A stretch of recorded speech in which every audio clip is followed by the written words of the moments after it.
Alors, va-t-on vers des surprises lors de ce premier tour de play-off? Évidemment, ça arrive tous les ans, qu'une série démarre pas comme on l'attend, mais il y a quand même des résultats significatifs. La victoire de Lakers face à Memphis, donc les Lakers tête de série numéro 7 qui récupèrent l'avantage du terrain. Les Clippers qui vont gagner à Phoenix. Alors là, c'est une série équilibrée. Sur le papier évidemment, mais là aussi l'avantage du terrain a changé. Miami, c'est le plus étonnant, qui est allé gagner à Milwaukee 130 à 117, et les soucis pour Giannis Antetokounmpo. Et puis même New York qui gagne à Cleveland. On va en dire un mot. Pour le reste, je pense pas que Sacramento qui gagne à Golden State, on puisse considérer ça comme chez eux. Qui gagne, oui, chez eux face à Golden State. C'est pas vraiment une surprise. On est d'accord. C'est bien commencé les playoffs quand même pour Sacramento. Tout le monde se disait qu'ils étaient déjà satisfaits, nous les premiers, d'être en playoffs, et finalement s'imposer comme ça dans un match un peu compliqué où les Warriors ont dominé au début, c'est pas mal. Mais Sacramento peut battre Golden State sur une série de 7, on est d'accord. Oui, il va falloir confirmer maintenant parce que, on en parlera plus tard, mais Sacramento fait un match exceptionnel et je trouvais les Warriors un petit peu moyens. 50 tirs à 3 points tentés, c'est beaucoup. C'est beaucoup. Mais ils commencent bien. Ils commencent bien. On a l'impression qu'ils sont un peu trop faciles sur la fin. La bonne nouvelle, c'est que Wiggins s'est rejoué au basket après 2 mois d'inactivité. Il a été plutôt bon en sortie de banc. Donc Sacramento Golden State, c'est une belle série. Alors on va passer vite sur les 3 premiers matchs qui sont logiques. C'est Denver qui détruit Minnesota. Bon, je pense que Minnesota, ça va faire. Après, après ils ont peut-être lâché un peu de gomme sur la qualif. C'est tout l'un ou tout l'autre. Quelle est l'ambiance? Il y a des mecs qui avaient du rythme. Exactement, soit ça avait du rythme comme Miami. Quelle est l'ambiance dans l'équipe? Si on peut se poser la question quand même. Je pense qu'on peut passer à autre chose. On a vu le vestiaire après la qualification et on avait l'impression que ça allait pas trop mal. Après, Denver, ils ont perdu 7 matchs cette saison seulement chez eux. Donc, aller gagner là-bas. Après, au bout de 30 minutes, le match est fini. Le problème, c'est qu'ils les ont battus à 80 points. Donc, bon. Oui. Après, c'était garbage time pendant plus d'un quart temps. C'était fini à la fin du troisième. Philadelphie bat Brooklyn aussi de manière logique, propre. Et Boston-Atlanta, pareil. On va pas s'éterniser. C'est encore plus que propre. Là. Oui, là, c'est. Il y avait plus 30 à la mi-temps pour un triangle. Ça, par contre, ça sent 4-0, on est d'accord. Il y a une fixette, mais oui. Ça sent 4-0. Oui, je pense. Arrêtons-nous sur la victoire des Lakers à Memphis. Parce que ça a été un match très serré pendant longtemps. Que les Lakers ont gagné. Alors, moi, je pense, pour le coup, pour une fois, j'ai vu un match pratiquement en intégralité, mais parce que Memphis ne sait pas gérer la fin de match. Ils font un peu n'importe quoi dans les moments clutch, non? Il y a la blessure de Ja Morant qui leur fait mal aussi, où le poignet il part à l'envers en fait, donc on est un peu inquiet là-dessus. Il a raté le match 2 déjà. Après les Lakers s'en sortent parce qu'il y a 2 role-players qui sont fantastiques. Rui Hachimura qui à un moment donné un petit coup de choix à 3 points, et puis Austin Reeves. Tout à l'heure on parlera des meilleures performances pour la découverte des playoffs. Austin Reeves mérite d'avoir une mention honorable. Et puis il faut parler d'Anthony Davis qui pour moi a une présence athlétique, une première mi-temps monstrueuse dans la dissuasion. Son début de match il est juste monstrueux, il domine tout le monde, il est au rebond offensif, il met les contres, il défend, il met des gros shoots alors qu'il est souvent pris à 2. C'est très très fort. Match de patron au contraire de LeBron. Alors sauf que quand on le bouscule un peu, il a oh là là, il a. On a l'impression qu'elle est. À mon avis, c'est ce que c'était. Tu sais comment on appelle ça là quand on tape le tennis elbow. Tu sais, quand on tape là, dans le truc, tu sens plus. C'est le tennis elbow. Ah oui, d'accord, je vois le petit coup d'électricité là dans le. Ouais, lui, il a cru qu'il allait se faire amputer du bras. Match exceptionnel en termes de domination, mais il y a un petit problème dans la tronche là, non? Il est fragile. Il aime pas se faire mal, il a peur. Après, il a eu tellement de blessures, il a eu tellement de soucis qu'on peut comprendre qu'il ait peur, mais c'est vrai que dès qu'on touche, il est tout de suite très très inquiet. Alors c'est toujours difficile de faire des plans sur la comète, mais est-ce qu'il vous semble qu'on peut avoir une surprise dans cette série? La surprise serait quand même que les Lakers tapent Memphis deuxième à l'ouest, non? Je pense qu'on peut se diriger vers ça. Pense qu'on peut se diriger vers ça. Sacha? Je suis assez d'accord. Ça fait plusieurs saisons que je trouve que Memphis, c'est pas que c'est en stagnation, mais ils ont encore cette friabilité en play-off et on voit qu'ils peuvent craquer dans des instants chauds, là où tu vois que l'expérience des Lakers a payé. Juste, moi, je suis pas d'accord sur le match de LeBron. Je trouve que LeBron s'est sacrifié un petit peu pour le détruire par Jaren Jackson Jr. sur tous les post-up. Donc, je pense que LeBron a fait un très bon match pour le collectif de son équipe en s'impliquant notamment défensivement et en sacrifiant son corps sur pas mal d'actions, en mettant un panier aussi très très clutch. Après, c'est sûr que c'est pas lui qui va prendre la star sur ce match-là, mais j'ai rarement vu LeBron dans un rôle comme ça où il accepte de laisser beaucoup de responsabilités. Ça permet à des mecs comme Reeves de briller. On voit qu'il l'encourage, etc. Je trouve que c'est des bons signes. Et je pense que Memphis, c'est clairement l'équipe qui peut nous décevoir. Moi aussi, je peux encourager Reeves. Donnez-moi un maillot des Lakers. Moi aussi, je peux leur Tu n'es pas LeBron James. LeBron James impliqué défensivement. Sacha, je peux pas te laisser. Je vais donner un argument pour défendre LeBron James. Moi, ce que j'ai trouvé pas mal dans ce match. Alors défensivement, c'est sûr que c'était pas ouf. Mais c'est que dans les moments vraiment où c'était serré, où le match peut basculer parce que Memphis prend 4-5 points d'avance, il a mis des paniers importants en allant quand même dans le trafic. Et alors, pas sur les tirs extérieurs où là, il est assez agaçant. Enfin bon, bref. Mais j'ai trouvé que à 38 piges, le garçon, il peut encore te. Non, mais il a fait une saison en or. Pour moi, il a empêché que le match bascule. Elle est horrible. Non, je suis d'accord avec toi. Pour moi, il a empêché que le match bascule rapidement à l'avantage de Memphis en deuxième période. Et pour ça, d'après moi, il a laissé son équipe dans le match. Et il ne faut pas trop négliger quand même l'apport d'un mec qui met 22 points ou 21 points à 38 ans. Fred n'est pas d'accord, il a raison. Alors tu sais combien j'aime LeBron, mais j'ai l'impression que de plus en plus, il attend sur la première mi-temps, il se repose de plus en plus. Il avait fait contre les Wolves, il avait joué, il avait mis 3 points, je crois. Sur la première mi-temps, donc j'ai l'impression qu'il prend son temps. Effectivement, c'est LeBron, donc de ce fait, tu es obligé d'être concentré sur lui, de ce fait, tu es obligé de faire attention. Mais je trouve qu'il est quand même un temps en dessous. Il change de rôle. C'est un leadership qui est différent. C'est le leadership du vieux qui dit allez-y les petits, faites-vous plaisir. Il ne fait pas une saison de vieux. Et la transition, elle est très rapide entre je fais une saison magnifique, parce qu'elle est encore magnifique sa saison, et là, sur ce match-là, je ne suis pas d'accord. Mais ça ne veut pas dire qu'il est mal joué. Je trouve qu'il était un petit peu en dedans. Je trouve que de temps en temps, il s'est reposé sur ses. Après, on a quand même vu à la fin où Austin Reeves est on fire, Austin Reeves prendre le ballon et dire LeBron dégage, va dans le corner. C'est moi qui joue les ISO. Alors peut-être que LeBron, on peut lui dire, il a cette qualité de reconnaître qu'un mec est chaud et de s'effacer et de laisser Austin Reeves briller. C'est une vraie qualité. Moi, j'attends pas LeBron James comme le 4e ou 5e meilleur joueur des Lakers sur une série de playoffs. Bien sûr, mais moi je trouve que c'est une intelligence de se dire que sur un match. Il a une première mi-temps qui est pas bonne où il casse le rythme, je pense aussi du collectif qui est autour de lui parce que justement offensivement il se met dans du LeBron où il calcule personne.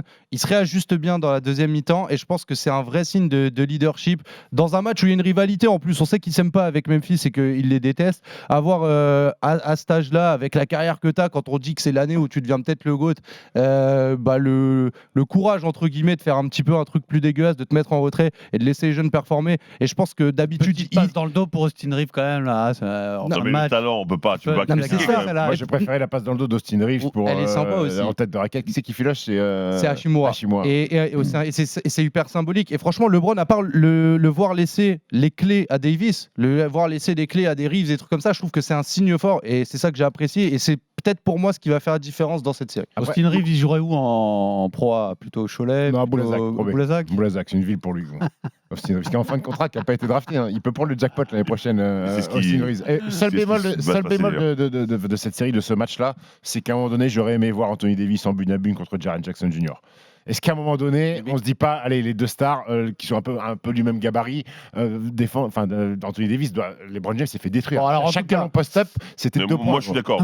Moi, j'imaginais que les deux allaient s'affronter parce qu'il met 31 quand même, Jaren Jackson. Hein. Vous êtes assez unanime donc sur le fait que la surprise peut venir de cette série. En revanche, on a du mal à croire que Miami, même s'ils en ont mis 130, puisse battre Milwaukee. Alors, évidemment, il y a l'incertitude Antetokounmpo qui a joué que 10 minutes. Est-ce qu'on a des infos fraîches, Sacha? Fraîches, moi, ça date de dans la nuit, donc contusion au dos et on va observer. C'est ça qu'il n'a pas dormi. Il a suivi l'IRM en direct. on va voir comment ça va se passer pour Antetokounmpo. Après, on sait que c'est un habitué à faire un match où il peut se blesser. Il l'a déjà fait sur plusieurs playoffs et après il revient en cours de série et tu sens qu'il est quand même très très chaud. J'espère que c'est ce qui va se passer pour lui. Il récupère plutôt très très vite quand même. Il a une qualité musculaire incroyable. On va dire, je pense qu'on va pas épiloguer longtemps, surtout qu'on va parler plus longuement de Milwaukee tout à l'heure, mais est-ce que avec Antetokounmpo, est-ce que sans Antetokounmpo, il y a un risque? Oui. Un vrai risque. Oui. Le risque existe réellement. Oui. Est-ce que tu penses que s'il ne revient pas vite, il passe à la trappe? C'est-à-dire quoi, il ne revient pas vite? Disons, il rate encore 3 matchs. Il rate 3 matchs, je pense qu'il va faire ça.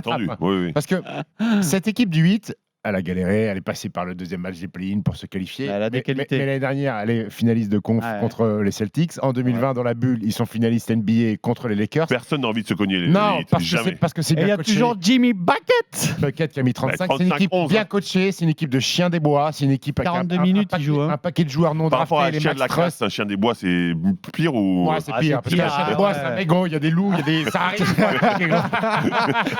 Moi, je dis c'était une de $, mais j'aime bien ça aussi. mais t'as un mec, t'as des mecs. Le chien de la casse, il a été habitué à se battre. Ouais, c'est pour ça, par rapport à un chien des bois, je connaissais pas vraiment. Chien des bois, il en alerte. Il y a un ours, il y a un hyène, il y a des loups. Mais non, t'as des mecs qui ont drafté. Hier, même quand Yanis est là sur le début de match, je t'annonce que Miami, ils font un début de match de patron. Max Truss et compagnie, ils sont très bons. Et puis il y a les deux autres séries. Alors là, évidemment, sur le papier, c'est plus serré, mais Cleveland-New York et Phoenix-Clippers. Il faut peut-être dire un mot quand même de ce match-là. Après, c'est 4-5, donc est-ce que c'est vraiment des non, c'est moins des surprises, évidemment. Mais il n'empêche que les Clippers ont récupéré l'avantage du terrain. Et que dans ce genre de match, l'avantage du terrain, c'est très, très important. Et puis quand tu as Kawhi au top... Kawhi is good player. Hein. Mais surtout que tu as un problème de banc aux Suns. Ouais, un vrai problème de banc. Ils mettent 10 points. Le banc met 10 points et tu es obligé de faire jouer Kevin Durant 45 minutes, Booker 43 minutes. T'as un vrai souci quand même par rapport à ça. Tandis que le banc d'Eclipse, il a bien performé avec Man, mais ça change avec tout. Plumlee. Mais c'est ça la problématique de cette équipe des Clippers. On l'a toujours dit. Ben oui, ils sont surarmés et doublés à chaque poste. Et donc, encore, évidemment. Et encore, Tyronn a coupé le roster. C'est-à-dire que c'est Nico Batum qui démarre, Maurice joue pas, Bébert Covington joue pas, donc ils jouent à 8,5. Mais je vous l'ai dit, Kawhi Leonard est un joueur exceptionnel. Hier, il fait un match de patron des deux côtés du terrain. Russell Westbrook était le premier à le dire que Kawhi. Mais j'ai l'impression qu'il est passé un petit peu, tu vois. On a beaucoup parlé des autres cette saison. On s'est un peu inquiété, mais sur la fin de saison, on a vu qu'il revenait très très bien. Il a 38 points, c'est énorme comme sur un joueur de match. Westbrook a envoyé 3 sur 19, c'est des stats à la Pierrot Dorian, mais il a fait d'autres 3 choses. 3 sur 19 Moi je suis content si je fais 3 sur 19. Tu fais 3 sur 19 en NBA. Et pourquoi Biyombo joue pas plus? Parce que c'est vrai que sur le banc, il n'y a pas grand chose, mais lui, il a.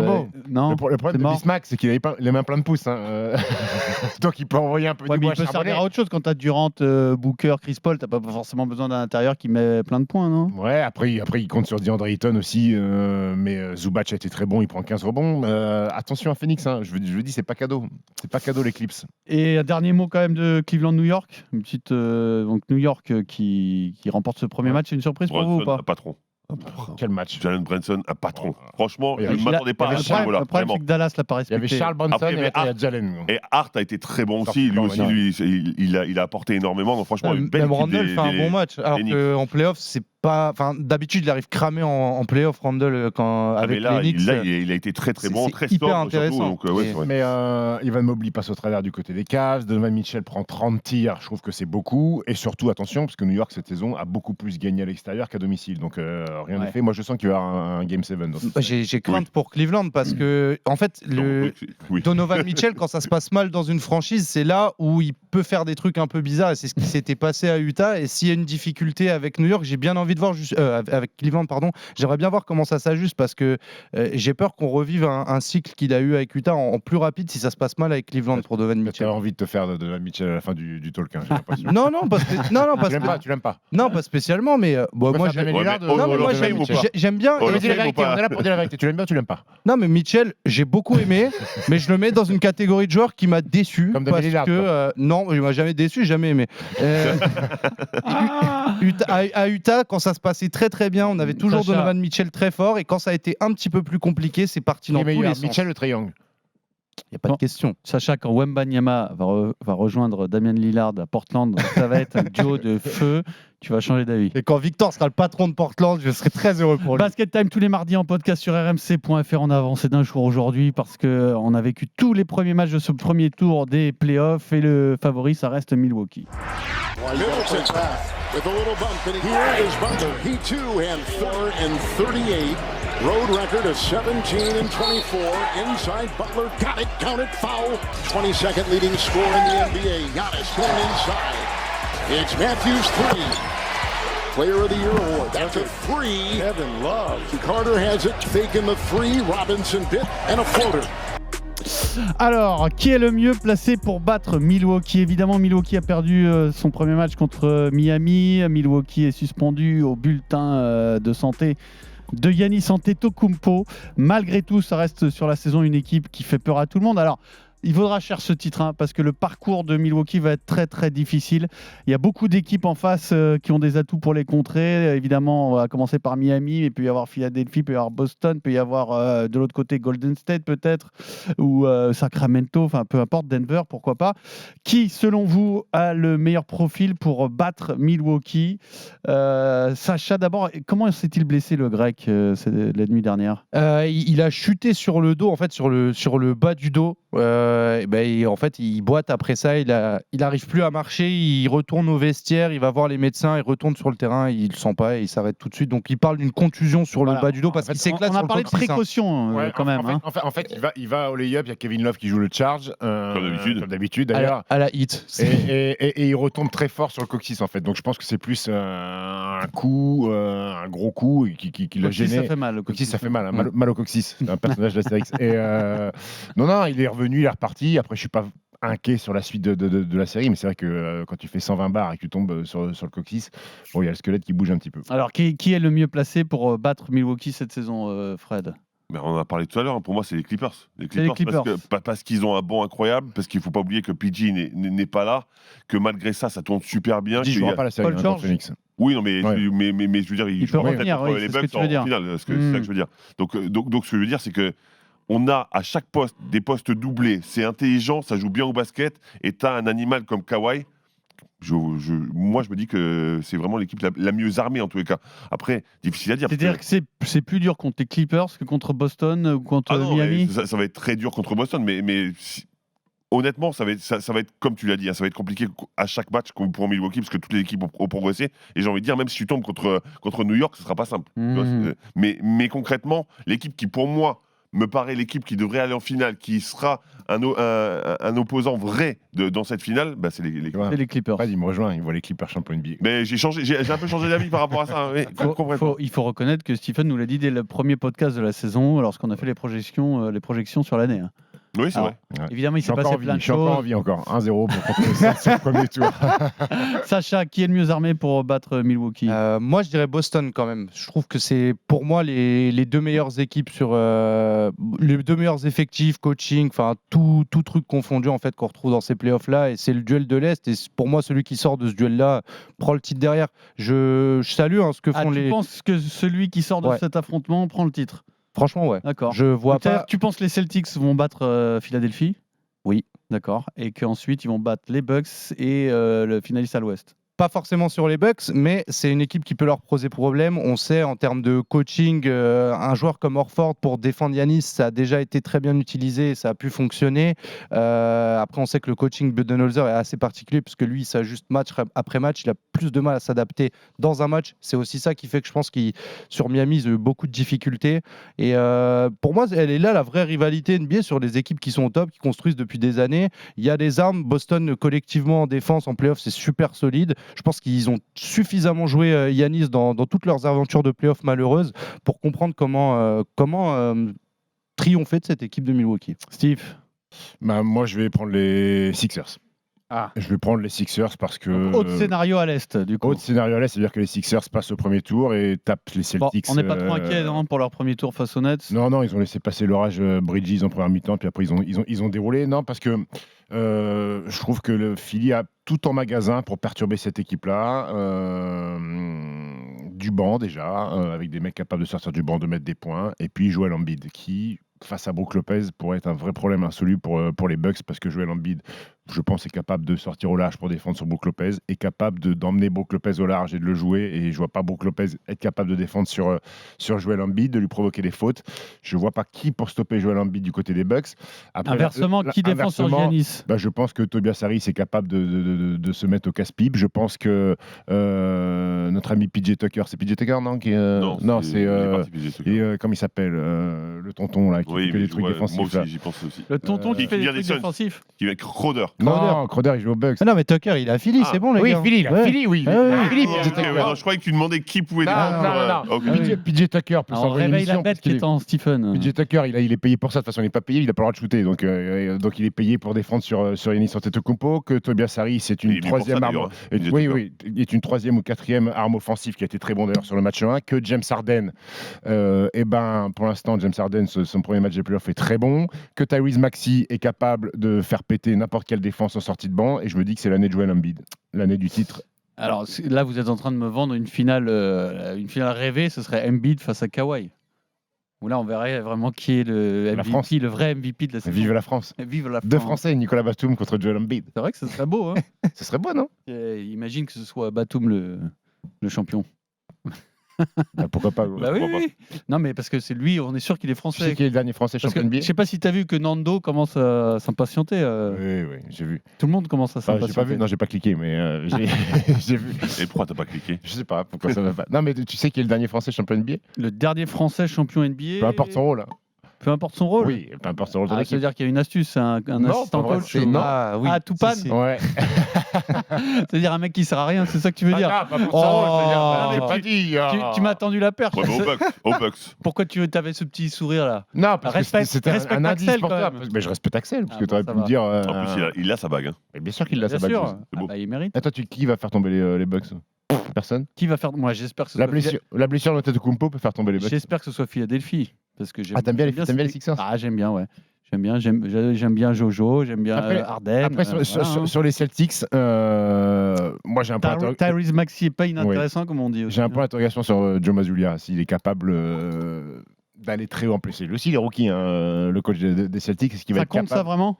Bon, un petit peu quand même. Ouais, mais son équipe a de l'expérience. Donc, oui.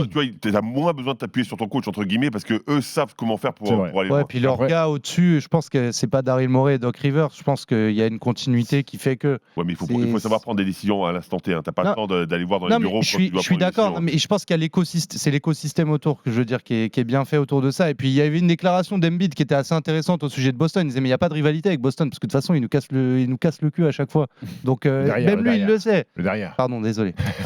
Alors, messieurs, d'ailleurs, à ce propos, vous êtes pris pour des Américains, vous avez fait vos brackets. C'est un. Moi, il est ouvert, ma bracket. Une bracket, il est ouvert. C'est une tradition aux États-Unis. Donc, dès qu'on a les tableaux, il y a des concours de brackets et non pas de brackets. Donc, il faut deviner à chaque tour qui s'impose par quel score. On va publier les brackets de Basket Time sur les réseaux sociaux, bien entendu. Toi aussi, tu le fais. Hein. Bien sûr. Juste en un mot, qui est champion NBA dans ton bracket, Fred?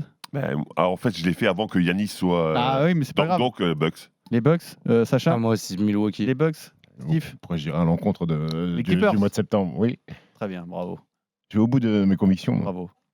J'irai au bout de mes rêves aussi. Alors, on va continuer bien sûr sur ce spécial playoff et on va partir de la grosse perf de Darren Fox pour son premier match de playoff pour la partie historique.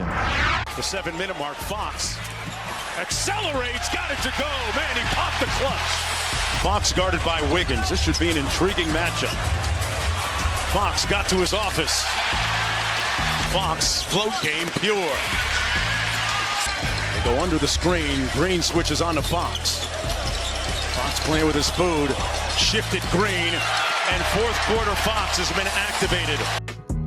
Alors, Darren Fox pour son premier match de playoff brillant, voire très brillant. 38 points face à Golden State, 29 en deuxième mi-temps. Et ça, c'est important parce qu'on parlait des moments clutch. Il faut savoir le faire. Hein. Il y a beaucoup de grands joueurs pour l'instant qui n'ont pas encore cette faculté dans la nouvelle génération. Il est sorti du bois, hein, Fox. Il est sorti du bois, ouais. Il a pointé son museau. C'est un chien du bois. C'est un chien de bois. En plus, il le fait dans un premier match qui a déjà marqué ses playoffs 2023, ce que certains considèrent comme un très grand match. On va se remémorer la performance de joueurs brillants pour leur première en playoff. Stephen, qui as-tu choisi? J'ai choisi à la surprise générale Luka Doncic. 2020, dans la bulle de Walt Disney, à Orlando, les premiers playoffs. C'est la facilité, mais en même temps, c'est tellement vrai. Ouais, Luka Doncic découvre les playoffs face aux Clippers de Paul George et de Kawhi Leonard. Et puis il va établir tout simplement sur ce premier match ce qui est encore aujourd'hui la meilleure performance au scoring de l'histoire pour un garçon qui découvre la post-season. On est le 17 août, alors c'est toujours étrange de dire qu'il y a eu un match de playoff le 17 août en NBA. Luka Doncic porte les Mavs, 42 points, 9 passes, 7 rebonds, 13 sur 21 au tir. Refais-moi la ligne de stats. 42 points, 9 passes, 7 rebonds. C'est solide pour un rookie. Ouais, c'est pas mal. 13 sur 21 au tir, gros pourcentage, 14 sur 15 de lancers francs. Malheureusement, c'est pas suffisant pour prendre ce premier match. Et pour info, Dirk, avec les Mavs, pour sa découverte des playoffs en 2001 contre Utah, avait fait 20 points, 12 rebonds dans une défaite également. Luka Doncic, il finira cette série perdue d'ailleurs en 6 matchs, 4-2 à 31 points, 9,8 rebonds, 8,7 passes. Et on se rappelle tous de ce game winner, de ce step back fantastique au match 4 pour égaliser et pour emmener la série à 2 partout. Est-ce que c'est le joueur qui t'a le plus impressionné? Oui. Mais toute comment dire, j'attends pas la fin de ta phrase, la réponse est oui. voilà, toute subjectivité mise à part, pour des débuts en playoff. Oui, vraiment. Parce qu'il avait une petite équipe, il jouait une énorme équipe des Clippers et à chaque fois il a fait bégayer les Clippers quasiment à lui tout seul. C'est vrai qu'il passe rarement au travers quand même. Il est rarement décevant quand même. Fred, est-ce que tu as trouvé mieux? Alors mieux, je sais pas, mais différent. J'ai choisi LeBron James. Le 22 avril 2006, c'était son premier match de On va pas dire non plus que tu as choisi la difficulté. Mais en même temps, tu m'as demandé de choisir ceux qui avaient les meilleures performances. Donc forcément, c'est des grands joueurs que tout le monde connaît. Donc j'ai pris LeBron James. Donc juste pour recontextualiser, ça fait 7 saisons qu'il n'y a pas de playoff aux Cavs. Et après une année rageante, terminée 9e à l'Est, avec 42 victoires, 40 défaites. Dans sa 3e saison, LeBron accède enfin aux playoffs.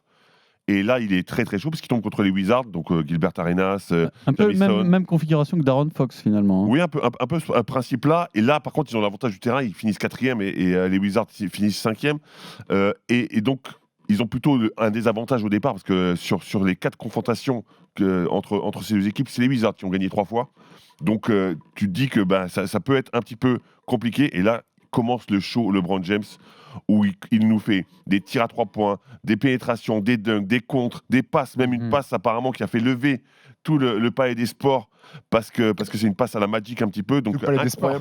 Le palais des sports. Oui, c'est un palais des sports là-bas, à Cleveland. Ça n'a rien à voir.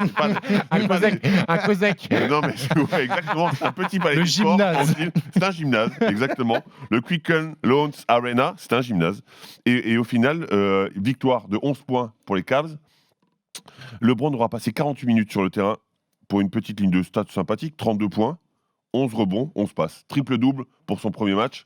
Alors, il ne vient pas de nulle part. Il était 2e au vote de MVP cette année-là. Il était All-NBA pour la première fois. Donc voilà, on savait qu'il y avait des grosses performances, mais un triple-double pour commencer les playoffs, c'est plutôt correct. C'est un triple-double, c'est vrai que... Bon. En 2006, c'est triple-double, c'était un peu plus rare que... Ouais, c'est ça. Exactement. Et alors, il faut reconnaître aussi à LeBron James que ses performances en playoffs sont tout simplement monumentales. Le mec est allé en finale pratiquement toute sa carrière. Parfois avec des équipes en plastique, parfois. Avant de décliner un peu avec l'âge, mais c'est quand même colossal. Un bon joueur. Sacha, un bon joueur de basket. Est-ce que tu as trouvé encore mieux que Luka Doncic et LeBron James?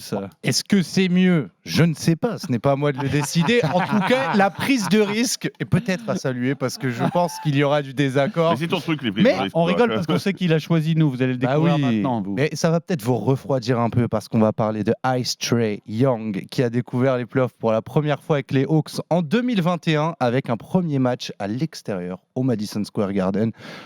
Je ne sais pas si vous vous rappelez de ce moment, mais on a un match à 32 points, 10 passes décisives, un flotteur à 0,9 secondes de la fin du terme pour donner la victoire à Atlanta. C'est tout simplement historique puisque aucun joueur dans son premier match de playoff n'a lâché un game winner depuis Dwayne Wade en 2004. Et c'est une performance qui reste dans l'histoire parce que sur un premier match de playoff, faire je crois que c'est 20 points, 10 passes, il doit être 5 ou 6 à avoir fait. C'est des Chris Paul, des LeBron, etc. Donc il se met dans un club dans lequel il n'y a pas grand monde. Et surtout, il y a un moment qui est incroyable, c'est qu'il va faire taire tout le Madison Square Garden, il leur fait chute à la fin et finalement il devient le maire de New York un petit peu après cette série-là. C'est ce qui a été écrit sur Wikipédia. Le Madison Square Garden, c'est chez lui. Et franchement, pour quelqu'un qu'on attendait beaucoup, dont on a pu dire qu'il n'était pas impactant pour son équipe, qu'il n'allait pas amener Atlanta vers des victoires, ils sortent les Knicks au premier tour, ils font une finale de conférence. Au final, Trae Young a été très fort sur toutes les séries et je pense qu'il a montré qu'il était capable de gérer ces moments-là. J'ai juste envie de retrouver ce Trae Young-là, moi, en fait. Tu le retrouveras peut-être ailleurs, parce qu'il est tellement fort que son équipe a dit qu'il n'était pas intransférable. Non, mais c'est un peu le problème de Trae Young. C'est de la com. Par contre, petite info, parce qu'il a découvert les playoffs en 2001, Trae Young, mais drafté la même année que Luka Doncic, qui lui a découvert les playoffs en 2020. Donc il a démarré une année trop tard, Trae Young. Ah, c'est ça, 2021, d'accord. Mais il a connu la finale de conf avant lui aussi. Hein. Et il l'a connu avant beaucoup d'autres joueurs aussi. Pierrot, tu savais que tu sais qui est le mentor de De'Aaron Fox? Le mentor de De'Aaron Fox. Il est en contact avec un garçon pour qu'il lui donne des conseils. Il me semble que j'ai vu il s'inspire de lui, il lui envoie des messages. C'est un garçon que admire beaucoup Sacha, c'est Tony Parker. Le mentor de De'Aaron Fox, c'est Tipeee. C'est correct comme mentor. Ouais, pour un mec qui a le niveau de Mario Chalmers, c'est quand même correct d'échanger. C'était Rajon Rondo, celui de Trae Young, c'était pas au même level. Est-ce que De'Aaron Fox finira au Hall of Fame? Est-ce que Jrue Holiday finira au Hall of Fame? Jrue Holiday. Ça dépend du nombre de bagues. Ça va dépendre du nombre de bagues. Il a fait 16 passes hier, le petit coquin. Bonjour, Jrue Holiday. Pourquoi il irait pas 20 shoots, c'est ça. Il faut bien shooter à la place de Giannis. Il a un peu balancé quand même. Il a dit, Fred, si Milwaukee a une dynastie, qu'ils prennent 3 titres en 5 ans ou plus, bah oui, il y sera, bien sûr. Et après, il pourra partir en Holiday. Voilà. Bon, je pense que Steve est chaud pour le quiz. J'espère que vous êtes prêts, messieurs, parce que c'est maintenant. J'ai pas trop coupé les cheveux en 4. C'est parti là en premier, c'est parti chez Steve. Ouais, comme chaque semaine, c'est parti. C'est parti là-bas en premier. premier. Et là, c'est après ou pas? C'est Alex. Le roi des corvères ménagères. Ouais, exactement. C'est plus trash que ça, hein. C'est plus violent. Fuck you. Bah, tu te rapproches. Asshole, motherfucker, son of a bitch. I lock that shit up, boy. Fermez sa gueule à cette merde. Tu commences à partir en process qui croient après un titre, ils sont. Tu peux me laisser parler? Alors, messieurs, donc, on a un petit peu innové, mais alors, il n'y a vraiment rien d'exceptionnel. Comme on vient de l'entendre, je n'ai pas coupé les cheveux en 4. Hein. On est parti de ces playoffs-là. On va faire une petite boucle dans le temps. Ouais. Voilà, par association d'idées, chaque question amène la suivante. C'est une sorte de Jean-Claude Van Damme, ça. Un peu, ouais. Peut-être qu'au milieu, on peut manger des légumes, mais on reviendra à la fin sur ces premiers playoffs, ces premiers tours de playoffs 2023. Alors, d'abord, on va parler histoire. 3 joueurs. Dans l'histoire, on fait un triple-double en marquant au moins 30 points, d'accord, avant leurs 21 ans. Il s'agit de LeBron James, de Luka Doncic et de qui? Et de qui? 3 joueurs, alors ça s'est passé cette saison. 3 joueurs. Mais ça n'a rien à voir avec les playoffs, c'est en saison régulière. Non, alors ça a à voir avec les playoffs parce que c'est un des joueurs qui s'est illustré dans ce premier match de premier tour. C'est pas Jimmy Butler, non. 30 points dans un triple-double avant d'avoir 21 ans, avant d'avoir fêté son anniversaire de 21 ans. Il y avait quoi comme série? Un joueur qui a brillé dans ce premier... De'Aaron Fox, on vient d'en parler. Petit manque de réactivité, si je puis me permettre. Oui, c'est vrai, j'avoue. Mais en fait, pour l'intitulé, on a un peu nagé. Hein. Voilà, il faut être réveillé. C'est comme ça. Donc, on va parler du retour des Kings en play-off, vu que c'est l'événement de ce premier tour. Après 16 ans de disette, ce qui est la plus longue période sans play-off dans l'histoire de la NBA. Donc, on va revenir à la saison 2006. D'accord, la dernière saison de play-off des Kings. C'est une énumération? Non, pas du tout. Il faut me trouver un joueur et c'est pas facile. Hein. D'accord, ok. Et c'est pas évident. Si je vous pose la question, c'est que c'est compliqué. Cette question-là particulièrement, c'est que c'est pas logique en tout cas. D'accord, ok. Qui est cette saison-là en play-off, je dis bien en play-off, le meilleur rebondeur par match? Par match, en moyenne par match. En moyenne par match, qui est le meilleur rebondeur saison 2006? Chris Webber? C'est pas Chris Webber. Rick Divac? Comment t'as dit? Rick Fox? Non, comment t'as dit toi? Divac non plus. Mike Bibby? Mike Bibby, Stojakovic non plus. C'est pas évident. Scott Pollard? Non. Alors, c'est pas évident parce qu'il devance Dirk Nowitzki, Sean Marion et Marcus Camby, la machine à rebond.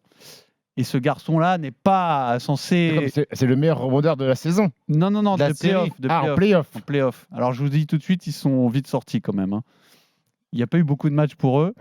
D'Alembert? Non, c'est pas un intérieur. C'est pour ça que c'est Bobby dur à King? trouver. C'est un joueur des Kings.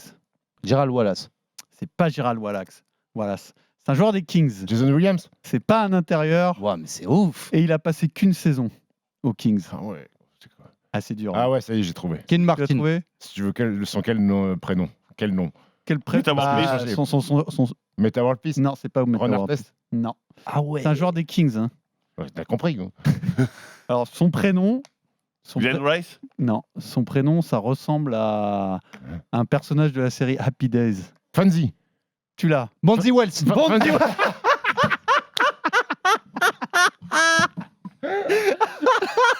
Bravo Sacha. Sacha, il est bon sur tout ce qui est culture audiovisuelle, etc. Hein.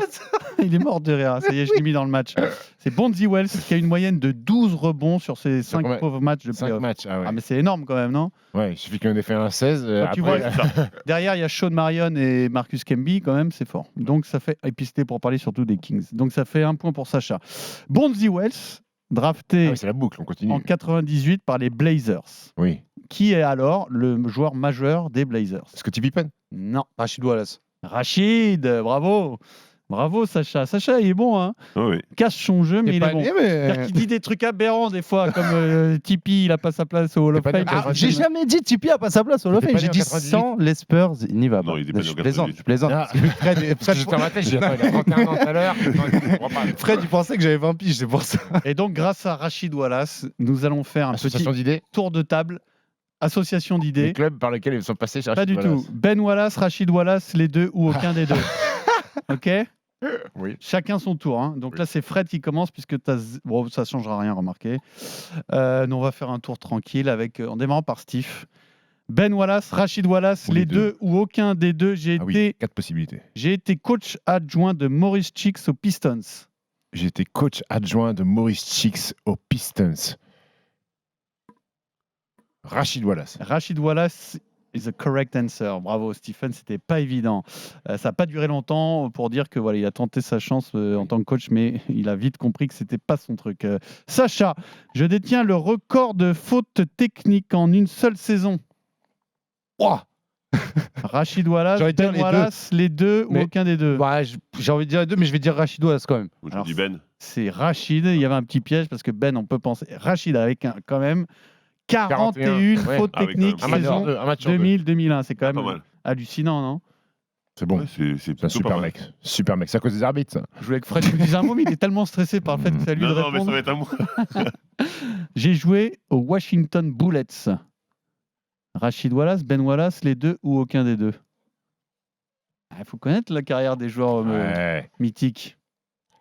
Le seul qui était capable de mettre des tirs à 3 points. C'est à Fred de Ouais. répondre. Ben, Rachid. Les deux, mon cher Il a joué- Rachid en 95-96, Ben en 96-97. Alors là, gros, j'avais pas Rachid, j'avais pas Ben. À toi, Steve, Oui. je n'ai pas été drafté. Je n'ai pas été drafté. Rachid, Ben, les deux ou aucun des deux? Ben, c'est sûr qu'il n'a pas été drafté. Rachid, c'est sûr qu'il a été drafté. Donc je n'ai pas été drafté. Je vais dire Benjamin Wallace. Alors, Ben Wallace, jugé trop petit pour un pivot, n'est pas drafté, signé agent libre par les Bullets en 96. Donc bravo Steve. Sacha, j'ai fait 2 triples-doubles dans ma carrière. Ben, Rachid, les deux ou aucun des deux?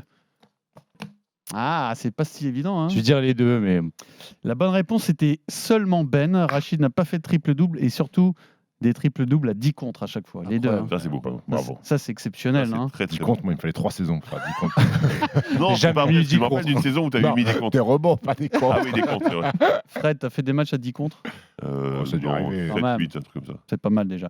Et enfin, j'ai pris ma retraite et je suis sorti de ma retraite pour rejouer en NBA. Rachid, Ben, les deux ou aucun des deux? Rachid. Rachid, c'est la bonne réponse pour une saison à New York qui n'a pas marqué les mémoires, donc c'est un Si, point méritoire. La preuve, si, ça a marqué les mémoires. Et du coup, ça s'est resserré. 3 points pour Steve, 3 points pour Sacha, 2 points pour Fred. Alors, Alors la boucle. lors de Comment on enchaîne là lors de cette saison 2012-2013 où Rachid Oui. rejoint New York pour sortir de sa retraite, lors de cette saison, quelle franchise NBA a déménagé Les Pelicans. en début de saison? Pas du tout, mon Washington, cher. Oklahoma City, Non plus, Le ni l'un ni Thunder. l'autre. Grizzlies. Non, les Hornets. Ah, Non. New Jersey, Brooklyn. exactement. Ah oui. Les Nets qui arrivent à Brooklyn, ça fait un point de plus pour Steve. Alors, donc les Nets de cette année 2013, toujours la boucle. Eh bien, dans l'effectif des Nets de 2013, C'est Brooklyn. oui, des Brooklyn Nets de 2013, il y a un joueur Brook Lopez. qui dispute les playoffs cette saison, c'est Brook Lopez. C'est la bonne réponse, Fred. Tu égalises. Ah non, il y a Steve qui a 4 points. Bravo. Donc là, on est sur les frères Lopez ensuite, là, dans la boucle. Brook, Robin, les deux. Lesquels? Aucun des deux. C'est exactement ça. Il a compris le principe. Je pense pas qu'il va mal. gagner, Steve. Brook, Robin, les deux ou aucun des deux. Steve. Oui, là, je maîtrise moins les frères. Ah, mais bon, on va voir. Qui a été drafté le plus haut? Qui a été drafté le plus haut? C'est Brook. C'est Brook, 10e par les Nets, mais Robin, 15e par les Suns. Hein. C'était pas si évident que ça. Qui a signé aux Bucks en 2019, Sacha? Robin. C'est Robin, car Brooke a signé en 2018. Ouais, il y avait un petit piège, hein. Il y avait un Ah, petit bien piège, bravo. Bien joué. Qui est à plus de 2 contres de moyenne par match? Écoute bien la question jusqu'au bout, Fred. 2 contres de moyenne par match lors de mes 2 années universitaires à Stanford, sachant que les deux ont fait leurs 2 saisons universitaires à Stanford. Il n'y a pas de piège là-dessus. Mais il y en a un des deux, ou les deux, ou aucun des deux, qui est à plus de 2 contres de moyenne sur la saison. La tendance voudrait que ce soit Brooke, mais je vais dire Robin. Eh bien, tu as bien fait, car c'est Robin qui avait les meilleures stats à la fac en contre, en tout cas. Et ça te fait un 4e point. 2,23 et 2,25 comptes de moyenne, ce qui est quand même solide. Très beau. J'ai fait le All-Star Game, Steve. Les deux, aucun des deux, Brooke ou Robin? J'ai fait le All-Star Game. Ouais. Je dirais Brooke Lopez. Uniquement Brooke et uniquement en 2013, une seule année. C'est pas facile d'aller au All-Star Game, hein. Je porte le même numéro que Pat Ewing, Sacha? Les deux, aucun des deux, Brooke ou Robin? Robin. Ah, c'est Robin, bravo, le 33. Et enfin, j'ai été entraîné par Mike D'Antoni. Fred? Brooke. La réponse, c'était aucun des deux. Et là, Allez. j'avoue, il y avait un piège, puisque Robin arrive aux Suns en 2008 quand D'Antoni s'en va. Ok. Donc, ils se sont croisés. Donc, Là, maintenant, on fait un quiz sur Richard D'Antoni. alors, sur la saison 2008, saison 2008, donc la dernière de Mike D'Antoni, les Suns sont sortis au premier tour des playoffs par les Spurs. D'accord? D'accord? Oui, si tu le dis. Qui est le pivot titulaire lors de cette série aux C'est quoi? Suns? Carl Thomas. Pas du tout. Tim Aux Suns. Thomas. Comment tu dis? Tim Thomas. Non. Amaris Stoudemire. Non. Shaq. Le Shaq, bravo! Vous l'aviez oublié ça, hein? Oui. Le Shaq qui fait une saison. Il n'a pas le temps. Il débite des trucs. Moi, je le laisse parler. Tu vois, c'est l'histoire de ma vie quand je joue contre toi. 6 points pour Sacha, 6 points pour Stephen et 4 points pour Fred. Fred, t'es pas sorti du jeu parce qu'il reste des questions, hein. Le Shaq. Alors le Shaq, écoutez bien. Le Shaq est le joueur qui a pris le plus de rebonds offensifs de l'histoire en play-off. Ok. On parle pas de moyenne, hein. Oui. Le nombre de rebonds offensifs. Nombre total. D'accord. Qui est le joueur qui a pris le plus de rebonds défensifs Tim dans Duncan. l'histoire des playoffs? Timmy Duncan, il est là, Fredo. Il lâche pas. 6-6-5, quel magnifique quiz. Tim Duncan. Non, parce qu'il faut expliquer qu'à chaque fois, on doit faire une boucle avec ton stylo et c'est On très dirait- drôle. on dirait un- Donc, on dirait pour des teubés qui nous réexpliquent. On dirait le couplet de Hayam dans Demain c'est loin où ils reprennent le début d'une phrase avec le dernier mot de la dernière phrase. Tim Duncan. Tim Duncan, 3 fois MVP des finales NBA. Vous allez répondre chacun votre tour, hein, donc vous précipitez pas, hein. Il y a 4 autres joueurs à avoir au moins été élus 3 fois MVP des finales. Il faut m'en donner un. Donc il y a 4 bonnes réponses, vous êtes 3. C'est chacun votre tour, mais c'est Fred qui commence puisque c'est toi qui as le moins de points. 3 fois MVP des finales. Jojo. Michael Jordan, 6 fois, bravo. C'était pas dur. Steve, LeBron James. LeBron James, c'est bon, 4 fois. Et Sacha, il est dégoûté, Sacha. Quand tu sais pas et qu'il faut sortir Voilà, un mec exactement. très fort et dominant, tu dis Bill Russell. Mais c'est pas lui. C'était Shaquille O'Neal qu'il fallait dire, mon grand. C'était Shaquille O'Neal ou Magic Johnson. Donc là, il fait mal celui-là, hein. Ouais. Il fait mal parce que je pensais que vous l'auriez. Donc Magic Johnson, Michael Jordan, Shaquille O'Neal et LeBron James. Donc là, on bascule sur quoi maintenant? La question multipoint, mais elle est trop longue. Alors je culpabilise parce qu'il y en a qui se sont endormis déjà. Je compte les points. 6 pour Fred, 6 pour Sacha et 7 pour Stephen. Alors la question, LeBron James, donc on finit par lui, a inscrit 21 points lors du premier match contre Memphis. Tour à tour, mais il y en a beaucoup. Vous allez me donner le nom d'un joueur qui a inscrit plus de points que LeBron James lors de ce premier match du premier tour des playoffs 2023. Ok. Alors, Compris la question. Qui commence? qui commence, c'est toi, Fred. Hashimura. Et ben voilà, Non, non. C'est le bucket là. Hashimura, 29 points, c'est bon. Steve, Austin Reeves, 23 points. Austin Reeves, 23 points, c'est bon. Sacha, Je suis dans un mal absolu. mais non, là, quand même, là, au moins sur ce premier tour, là, tu l'as quand même. Au moins plus de 21 points. 21 points, ça marche pas, hein. C'est que un joueur de Memphis. Non, n'importe quel match. N'importe qui a joué. Alors quel par contre, match on vient de citer des mecs de Lakers déjà. Donc, les, c'est pas les que 8 les matchs, les 8 matchs du premier tour. Oh Voilà, c'est facile. Bah Fox du coup. Eh ben, exactement, Oh, Daron pardon, Fox. j'avais mal compris. Je prends juste ma bonne feuille pour barrer le nom. Vous me laissez 2 secondes. Pourquoi je le vois pas celui-là? Il est où? Où est-ce que je l'ai mis? Oh, c'est mal parti. Ah, il est là. 38 points. C'est toi, Fred. Jaren Jackson. Jaren Jackson, 31. 31 points, c'est bon. Steve. Jimmy Butler. Jimmy Bucket, 35 points, c'est bon. À toi, Sacha. Donovan Mitchell. Donovan Mitchell, c'est bon. 38 points. À toi, Fred. Middleton. Alors, Middleton, 33 points, c'est excellent, je vais te dire. Steve. Je vais tenter Derek White des Celtics. Eh bien, c'est excellent. Derrick White a marqué 24 points. Il y en a encore beaucoup, hein. Sacha. Oui. À toi.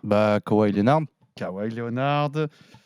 On est bon, bien sûr, mais je le cherche sur ma feuille. 38 points, Kawhi Leonard. C'est bon. Vous êtes à 3 bonnes réponses. Plus de 21. Plus de 21 points. 21 points, ça chute. Hein. Kevin Durant.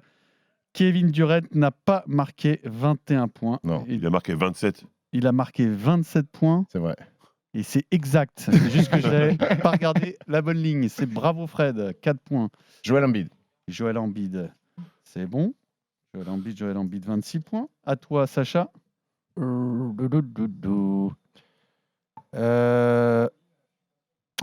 dur, hein. Il y en a encore plein d'évidents. Hein. Oui. Faut juste pas tomber dans les pièges. Il y a 2-3 pièges. Bridges. Michael Bridges, 30 points. L'homme de fer. Hein. 83 matchs cette saison quand même. Michael Bridges. À toi, Fred. Adebayo.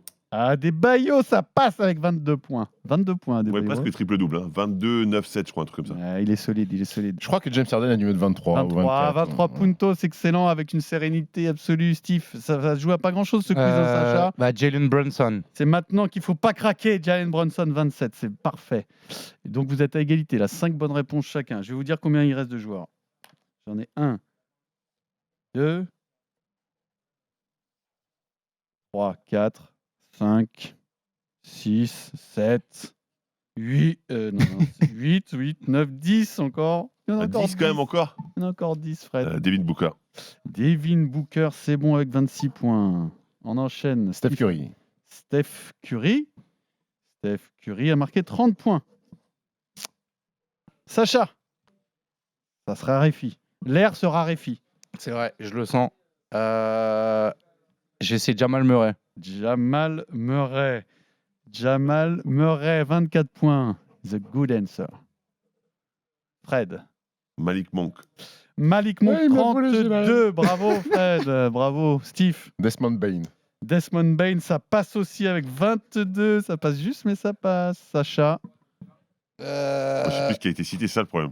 Eh oui. Et alors, surtout quand vous allez voir ce qui n'a pas été cité, vous allez mais c'est pas vrai. Alors il y en a un ou deux de pas faciles, mais tous les autres sont faciles. Hein. Je crois que j'en ai 2 en stock encore. Moi j'en ai 3, je crois. Mais... Sacha.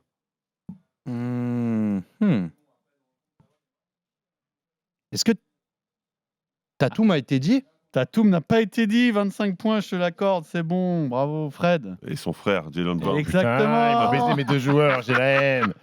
Steve, il en reste. Trouve ceux d'Atlanta, il y en a Alors, il en plein. reste. Je vais tenter, je sais pas s'il a mis 21 ou plus. Je crois que Tobias Harris doit être à 21 ou 22. Tobias Harris, je ne l'ai pas noté, ce qui veut dire qu'il est à moins de 21. Il est à 21 exactement. Donc c'est fini pour Steve. Alors, nous passons à Sacha. Pour égaliser. Ah, je suis un abruti, pourquoi j'ai pas dit. Il en reste un ou deux faciles. Hein. Allez Sacha, si tu mets trop de temps, je te mets un gros... Ok, pardon.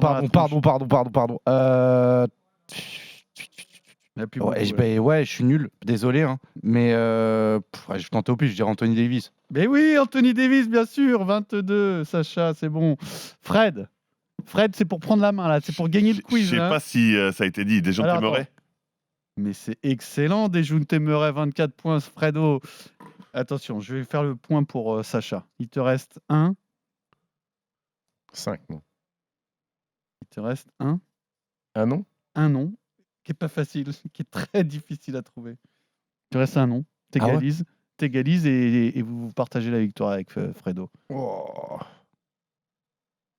Ouais, c'est pas facile, je peux pas te donner d'indice. Hein. Wiggins, on l'a pas dit? Non, mais il a mis 17. Wiggins, on l'a pas dit, c'est normal, il n'a mis que 17 points. Et donc, il restait Torrey Craig avec 22 points. Ouais, c'est dur. Et très, très belle victoire de Fred, je crois qu'on peut le féliciter. Merci, Bravo, Frédéric. Fred. À la semaine prochaine. RMC Basket Time.